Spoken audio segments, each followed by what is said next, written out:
William Byron finally gets back to victory lane for the first time since Daytona earlier this year, winning at the fastest short track on the planet. Let's talk about NASCAR in Iowa.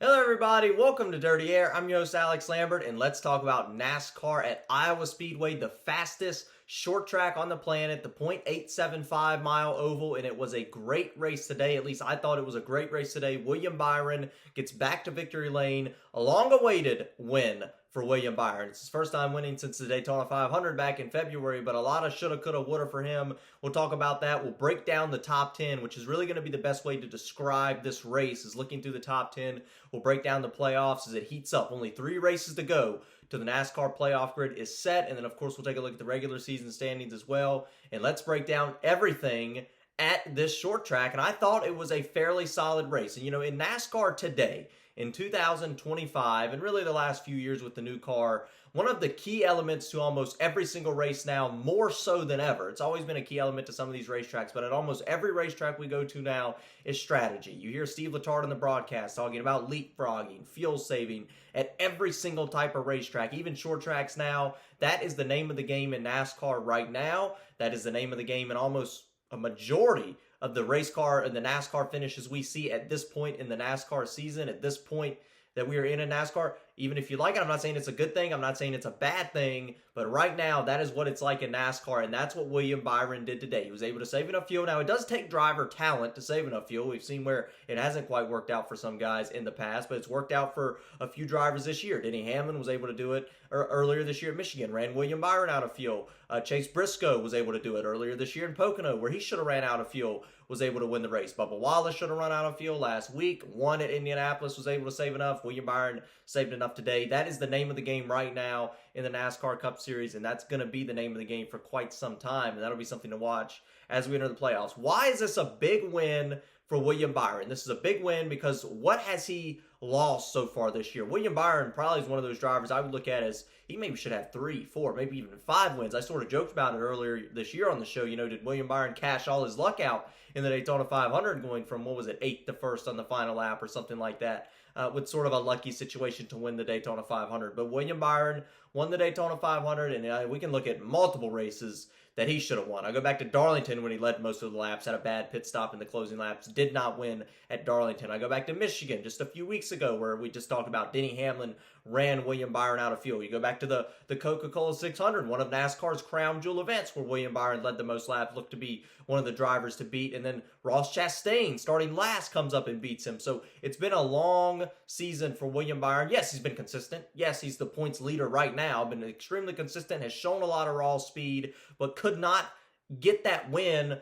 For sometimes it was circumstantial, but very frustrating for that team. They got the win today, and that could be that boost of momentum that they need to excel their season into the playoffs. We talk about how William Byron's good at the beginning of the year, fades a little bit. Well, William Byron has won a race closer to the playoffs for the first time. It'll be fun to see what he can do moving forward. So once again, big win today for William Byron. Let's take an entire look at the top 10, right? And the best way to explain this race is strategy, right? We had a caution, or a bunch of cautions. Actually, the final stage of this race was, I think, 140 laps. 50 of those 140 laps were ran under caution. We saw multiple drivers spin. Hocevar, SVG spun twice earlier in the race and in the final stage. Denny Hamlin got around. AJ Allmendinger had some issues with Denny Hamlin. So a lot of caution in the final stage of this race, and that's what sort of gave William Byron that opportunity. That's sort of what allowed William Byron to pit at lap 206 and make it all the way to lap 350, the finish of today's race. You saw Brad Keselowski pit on the pit sequence after that. So William Byron with the entire final stage on one tank of fuel, because 50 of those 140 laps in the final stage was run under caution, and that was something very interesting. All those cautions helped William Byron. I'd say it helped Brad Keselowski too, finish in the 3rd position. I know Keselowski was going for the win, but able to help him propel into the 3rd position, which was good for him. Kyle Busch pitted with Brad Keselowski. Not sure why he pitted after that. Still kind of confused on that. Chase Briscoe pitted a little bit later, but everybody was able to make it, at least at the end of this race, trying to stretch it on fuel. Everybody that tried to stretch it on fuel,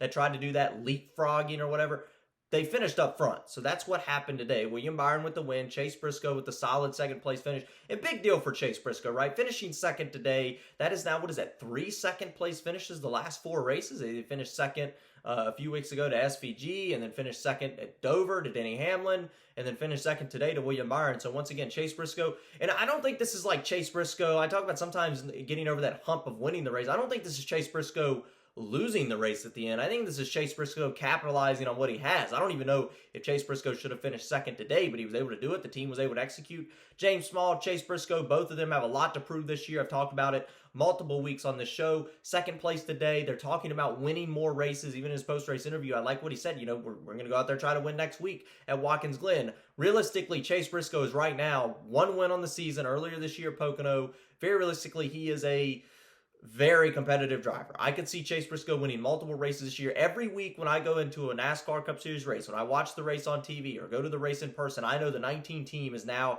consistently going to be up front and could win that race very realistically. It wouldn't be fluky at all. Brad Keselowski finishing third position today. Once again, I know Brad Keselowski wanted the win, but a nice third place finish. Probably the fastest car of the race today was Brad Keselowski. Raw speed, was really fast all day long, showed that speed in the first stage, led some laps, had a slower pit stop, got shuffled back, and then got on a strategy where he just could not quite get to William Byron. Once again, if Brad Keselowski had pitted with William Byron, he would have been ahead of him. But unfortunately, that's just not how it played out. There was just too many cautions at the end, allowing William Byron to get to the finish. Once again, Brad Keselowski was on the second pit stop when everybody started pitting at the end. That did not allow Keselowski enough time to get to William Byron. Unfortunately for Brad K, probably should have won today's race off of raw speed, but wasn't able to get it done. But Brad Keselowski, I talk about how it's been an awful year for him. Yes, there was a lack of speed to start the season when you go back, to February and March, but gradually they've been fast, right? You go back to Kansas when they were really fast, and raw speed is no longer the issue for the 6 team. The 6 team has a problem of capitalization, right? Why are we having flat tires here? Why are we running out of gas here? Why are we crashing here? Or having issues on pit road late in the race here? That's what Brad Keselowski, not even his whole team. I'm not even talking about Buescher and Pratt. I'm talking about Brad Keselowski specifically. His team, the 6 team, has an issue with capitalizing on what they have. I don't know if today's an example of that, but I'm talking about they should finish second or third, and they would finish like 30th for a lot of races this season. They were outside the top 30 in points for a majority of this year. So it's good to see Brad Keselowski finally get third place. I know Keselowski's a better driver than that. He's a championship driver. He's a very competitive driver. Very realistically, Keselowski could win a race this season, especially with the pickup in pace, and seem to be capitalizing a little bit better as we get closer to the end of the year. Ryan Blaney, the defending winner, nice 4th place finish for him, was able to gain some position. Ryan Preece, once again, who was not having the best day to start out, actually ends up able to finish in the top 5. That's a big deal when we talk about the points. We'll look at that in just a few moments, but a nice top 5 day for Ryan Preece in the 60 Ford. Bubba Wallace, nice. I think the broadcast said this as well. I didn't even know Bubba Wallace finished 6th. Actually, had an issue on the race car, had to change a toe link. It looked like to be a rough day, looked like to be one of those days that Bubba Wallace was going to have a bad finish and not get a lot of points, not have a successful day. Well, Bubba Wallace able to finish 6th today. Great turnaround. I talked about last week for Bubba Wallace after winning the Brickyard. We know he's more of an emotional guy. He's opened up about that, right? The highs and the lows of the sport have gotten to him at times. And I talked about last week, the highs of winning a race don't get back down too low when you don't win the next week or have things go wrong. We did today. Seemed confident all day, looked pretty confident in his post-race interview, seemed confident on the radio. So that's what I like out of Bubba Wallace. The confidence now seems to be there for a driver already locked in the playoffs. Things went wrong today. He was able to come back, capitalize from it. Nice top 10. Wasn't too upset. At least didn't show to be too upset following the race. That's what I like to see out of the 23 team. Alex Bowman, nice 7th place finish today for the Hendrick Chevrolet. And then, of course, Carson Osevar. What are they calling him? Hurricane Osevar now? What Lee Diffie was calling him. I think I'm going to stick with that nickname as well. Nice 8th place finish. Another one of those drivers that spun in the later stages of the race today, but was able to come back up, finishing the 8th. You could pass today. That was not impossible to pass today. That's what I like about this racetrack. It's kind of a racy racetrack, one of the best short tracks we go to right now, I would say. Maybe the best short track we go to. But a nice 8th place finish for Carson Osevar. Joey Logano was on one of those strategies. I think he was on the strategy where he pitted first, but did not quite have the raw speed today. A nice 9th place finish for Joey Logano. So I believe he stretched it as far as he could on field day. I want to say he pitted the same lap as William Byron at lap 206 of the 350. Austin Dillon, also a nice 10th place finish for the RCR Chevrolets. If I talk about RCR, they had a little bit of pickup in pace this week. Kyle Busch ultimately finished, I think, 20th today, unfortunately for him. Got caught up in a crash in practice. Kyle Busch, for some reason, pitted twice in the later stages of the race. Never could figure that out. But anyway, once again, Now, 23 races of the 26 complete. 3 races remain, right? To the NASCAR playoffs begin. We got Watkins Glen, Richmond, I should be there, and Daytona to end out the regular season. Let's take a quick look at the regular season point standings. This is important, right? The regular season points lead has swapped again. William Byron, with winning today, is now the regular season points leader, and that matters because if you win the regular season championship in 3 weeks, you get 15 playoff bonus points. You see it all the way to the far left. If you finish second in the regular season title, you get 10. Third place gets 8, and all the way down to 1 you see there. And that can be very important. How many times in the playoffs do we see it come down to 1 or 2 points to advance to the next round? Once again, these advance to each round. That could total 45 points for William Byron if he's able to get that. So that's important. Want to continue to monitor that for the next 3 weeks. That right there is more important than I think we give it credit to, at least on the broadcast and fans. But let's pull up the playoff grid, right? Once again, we still have our 13 different winner. William Byron shoots up to 5th on the grid with his now 2 wins. So a pair of wins for William Byron. You see Denny Hamlin still leading with 4, Larson, Bell, and SVG with 3. And then you see all the one-time winners. Tyler Reddick, I think at this point, 3 races to go,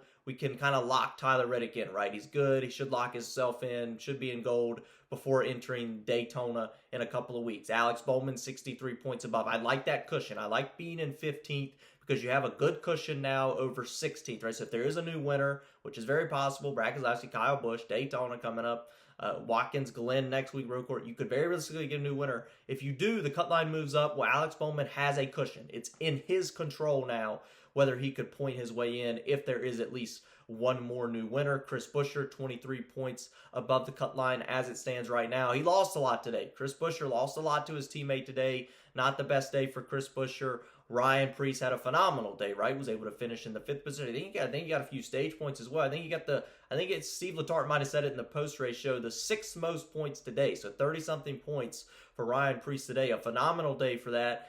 And Ryan Preece only 23 points out now.